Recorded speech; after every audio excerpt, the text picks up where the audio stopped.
in North Carolina. I want you to take a deep, long, hard look at this video. We're going to keep running it in total. Look at this crowd and ask yourself, by the way, could Joe Biden ever get a crowd like this massive, this much energy on the ground? Because if you listen to the mob and the media and you listen to Hollywood and you read print and you watch fake news, cable news and fake news, broadcast news, they're corrupt to the core. They've been lying to the American people for 4+ years. Biden's campaign staff, they even pre-selected reporters during last week's brief so-called press conference. Now, we all know why. The reason is obvious.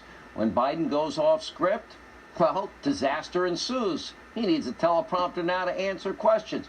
He doesn't know at times what office he's running for, what day of the week it is. He doesn't know what positions family members have had. Biden's daily struggles have become so bad that his former White House stenographer, is now speaking out, warning us, telling us the truth.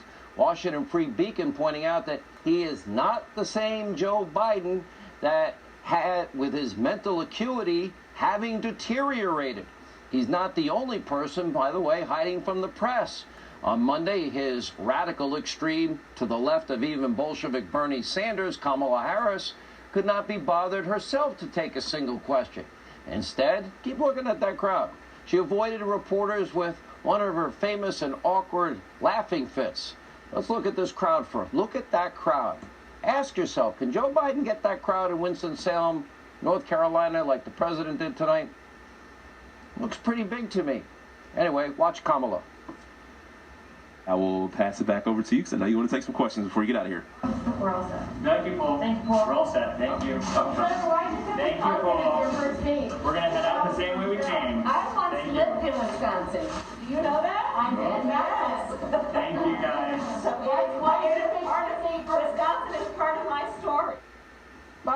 No questions. No, I can't do that. By the way, she might have to answer why she supported defunding the LAPD. Might have to answer questions why she's left of Bolshevik Bernie. Might have to answer why she doesn't support any choice for health care.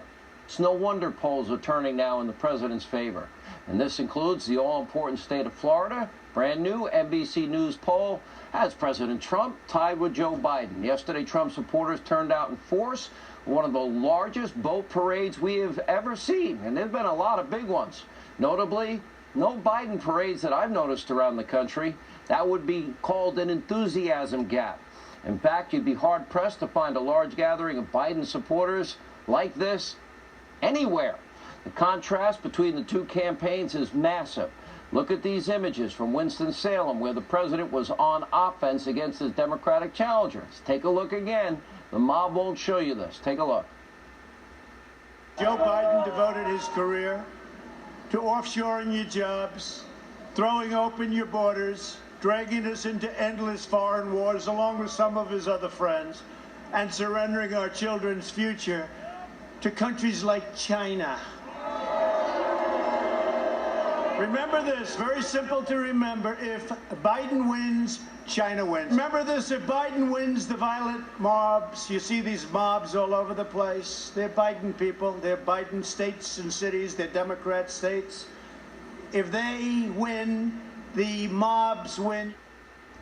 Joining us now, author of the brand new book, Liberal Privilege, Joe Biden, the Democrats' Defense of the Indefensible, Donald Trump Jr.